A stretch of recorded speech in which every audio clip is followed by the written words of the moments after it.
They sold their dream home, packed up their lives, and vanished the same night. No struggle, no bodies, no trail. Police called it voluntary. 8 years later, a hidden camera proved they never left the house the way everyone thought. And what it revealed raises one terrifying question. Where did they really go? Before we dive in, I want you to pause for a second, because stories like this don't just ask to be heard, they ask to be remembered. So if you're someone who watches true crime to understand the darkness, to spot the warning signs, or simply because the unanswered questions never let you sleep, then you're in the right place. Go ahead and like this video, subscribe to the channel, and turn on notifications, because cases like this one don't fade quietly, and neither do the truths hidden inside them. In 2015, an all-American couple did everything right. They sold their dream home, packed their belongings, said goodbye to neighbors, and told family they were starting fresh. No fights, no debt, no enemies, just plans, promises, and a future waiting somewhere down the road. Then, without a goodbye, without a trace, they vanished. 4 years, investigators had nothing. No bodies, no suspects, no crime scene, just silence. Until one overlooked detail resurfaced and shattered every assumption anyone had made. Tonight, we're unraveling a disappearance that fooled police, divided families, and hid its darkest truth in plain sight. Stay with me, because by the end of this story, you'll be asking yourself one terrifying question.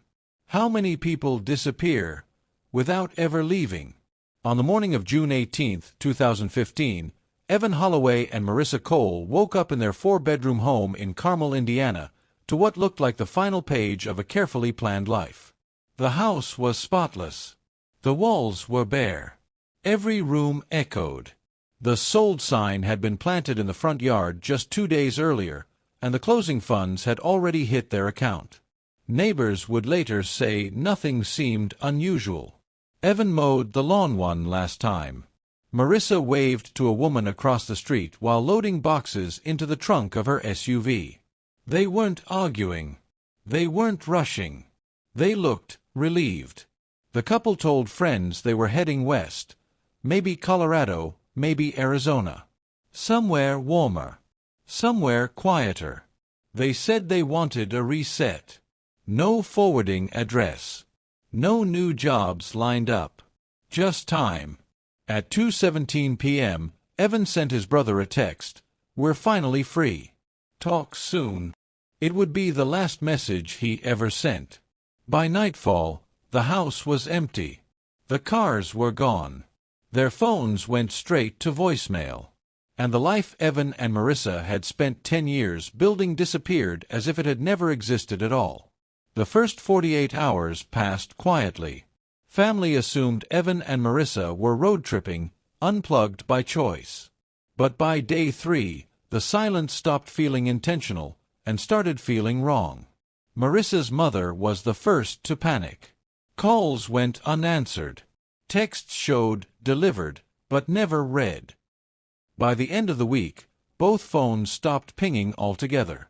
When Evan's brother drove to the house in Carmel, he found it exactly as they'd left it, empty, clean, and locked.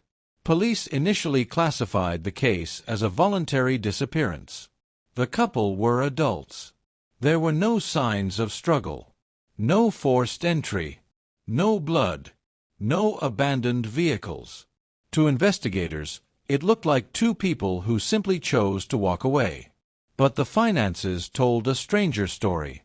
The couple's joint account, flush with proceeds from the home sale, had not been touched. No withdrawals. No hotel charges. No gas purchases. Their credit cards were silent. Even more unsettling, both Evan and Marissa had left behind their passports. Within 2 weeks, missing person flyers went up across Indiana. Social media lit up with theories. Some believed they'd staged their disappearance. Others whispered about a double homicide with no bodies. And yet, law enforcement kept repeating the same word. No evidence. As weeks turned into months, Investigators began dissecting Evan and Marissa's life for fractures, anything that might explain why two stable adults would vanish without a trace. On the surface, everything looked solid. Evan worked as a senior logistics manager for a regional distribution company. Marissa ran a small but profitable online interior design business. No criminal records. No substance abuse. No history of domestic violence. Friends described them as private but loving. The kind of couple who finished each other's sentences. Who hosted dinner parties. Who talked about kids someday. But cracks began to appear. A coworker mentioned Evan had recently asked about taking an extended leave, 6 months, possibly longer. Marissa had quietly shut down her business website just days before the house sold. And both had stopped posting on social media weeks before they disappeared, as if slowly erasing themselves. Then there were the storage units. 2 units rented under Marissa's name, paid for in cash. Inside, police found family photo albums, childhood memorabilia, and personal documents, things people don't usually abandon when starting a new life. It felt less like preparation, and more like closure. By the end of the year, the case went cold. Tips dried up. Leads led nowhere. And Evan and Marissa slowly became another unsolved headline. Until nearly 8 years later, when someone finally looked at the wrong place at the right time. The lead didn't come from a detective. It came from a contractor. In early 2023, nearly 8 years after Evan and Marissa vanished, the Holloway's former home was scheduled for a major renovation. The new owners wanted to convert the basement into a home theater and guest suite. Walls were marked. Floors were pulled up. And that's when something unusual appeared. Behind a section of drywall, the contractor noticed a sealed crawlspace, one that wasn't on the original blueprints. Inside was old insulation, dust, and something else, a small, black dome fixed into the corner. A camera. Not a modern smart device, but a wired security camera, long disconnected, its lens aimed directly at the basement stairs. Police were called. Technicians traced the wiring to a dead hard drive hidden inside the HVAC panel. Miraculously, despite years of neglect, parts of the footage were still recoverable. Most of it was empty. Static. Shadows. Dust drifting through the air. Until one file, time-stamped June 18, 2015, 11:42 p.m. The night Evan and Marissa disappeared. What it showed would reopen the case, and raise more questions than answers. The footage was grainy. Colorless. Silent. But unmistakable. At 11:42 p.m., Evan appeared at the top of the basement stairs. He looked exhausted, shoulders slumped, moving slowly, as if the weight of the day had finally settled on him. Minutes later, Marissa followed. She hesitated before descending, glancing once toward the camera's direction, though there was no indication she knew it existed. They didn't look frightened. They looked resigned. The two sat on the basement steps, speaking quietly for several minutes. No audio survived, but Marissa wiped her face. Evan held her hand. Then something strange happened. Evan stood up and walked out of frame. Marissa remained behind, staring at the floor. Nearly 4 minutes passed before he returned, this time carrying a large plastic storage bin. The footage cut out for 12 minutes. When it resumed, the stairs were empty. No one ever came back up. No sign of struggle. No rushing. Just absence. Investigators scoured the basement after the discovery. No blood. No remains. No obvious exits. The crawlspace was too small for a person. There was no tunnel. No hidden door. Which left one chilling possibility. Whatever happened to Evan and Marissa didn't happen in that basement. It happened somewhere no one had ever thought to look. With the footage public, investigators returned to the one thing they'd ignored for years, the money. The home sale had netted Evan and Marissa just over $640,000. For nearly 8 years, that money sat untouched. No transfers. No withdrawals. No activity.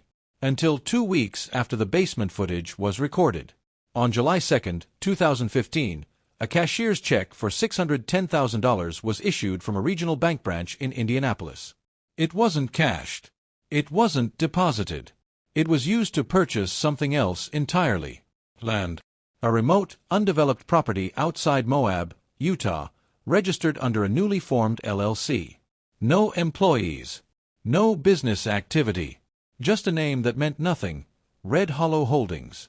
Investigators traced the LLC's formation to an online filing service. The IP address.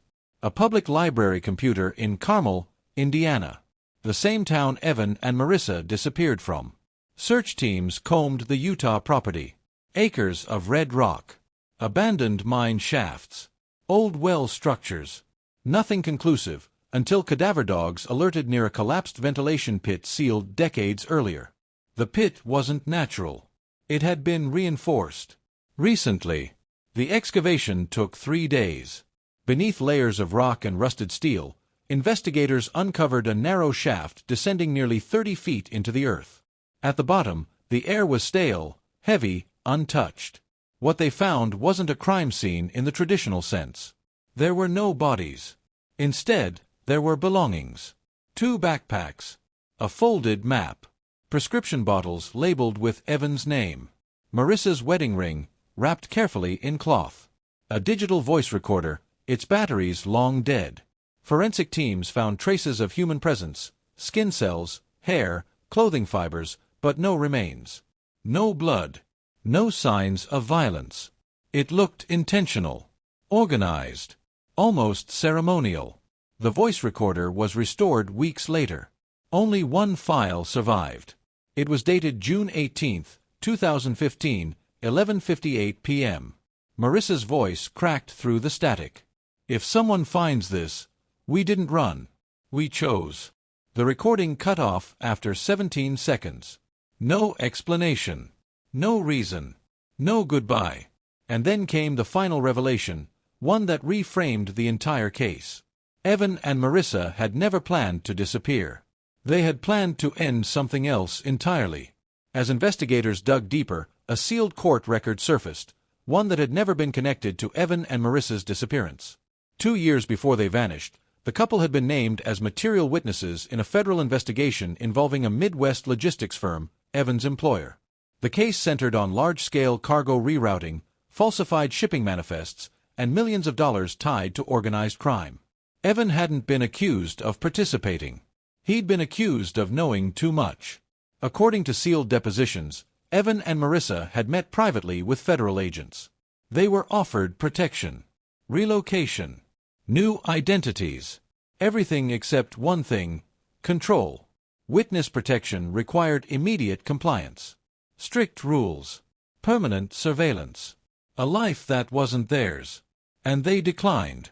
Instead, investigators now believed, the couple created their own exit. One without handlers, without oversight, without a future mapped by someone else. The Utah property wasn't a grave. It was a misdirection. A final breadcrumb meant to suggest death, while confirming none. No bodies meant no closure. No closure meant no certainty. And in true crime, uncertainty is the safest place to hide. Once the federal connection became public, old tips were re-examined, reports that had been dismissed for years as unreliable or impossible. A waitress in Flagstaff, Arizona, had sworn she served a couple in late 2016 who looked exactly like Evan and Marissa. They paid cash, spoke quietly, left no name.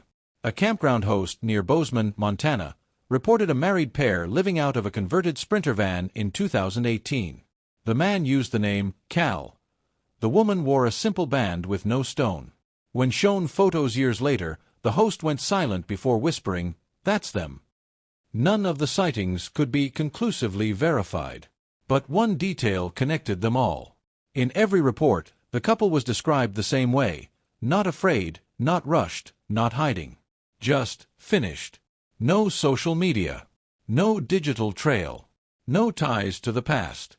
Investigators quietly concluded that if Evan and Marissa were alive, they had done something extraordinarily rare.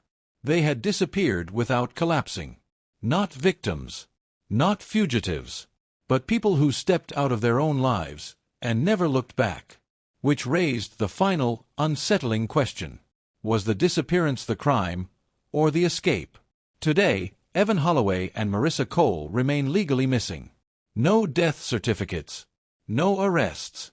No official conclusion. Law enforcement quietly reclassified the case as inactive, unresolved. Not cold, because cold cases assume something went wrong. This one assumes something went according to plan. The basement footage was never released in full. The Utah site was resealed. The LLC dissolved. And the federal investigation Evan was once tied to? Officially closed, its files sealed indefinitely. To this day, no agency will confirm whether Evan and Marissa were ever placed under protection, or whether they rejected it entirely. Their families live in limbo, mourning without funerals, hoping without proof, haunted by the possibility that somewhere, two people chose each other over everything else. No crime scene, no remains, no certainty, just a question that refuses to die. If you knew the truth could destroy you, would you trust the system to save you? Or would you disappear, on your own terms? Stories like this don't end when the video does. They follow you, into the quiet moments, into the questions you can't quite answer. Because this case was never about bodies or bloodstains. It was about choice, about fear, about what people are willing to sacrifice to survive. Evan Holloway and Marissa Cole may be missing on paper, but their story exposes something far bigger than a disappearance. It asks whether walking away from everything you know is an act of cowardice, or the ultimate form of control. And if the system designed to protect you becomes the very thing you're afraid of, what would you do? If this case unsettled you, if it made you question what closure really means, then I want to hear from you. Drop your thoughts in the comments. Do you believe Evan and Marissa are still alive, or did they intend to leave the world behind forever? If you want more deep-dive true crime stories like this, cases that don't give you easy answers, subscribe to the channel, like this video, and turn on notifications so you don't miss what's coming next. Because some disappearances aren't mysteries waiting to be solved.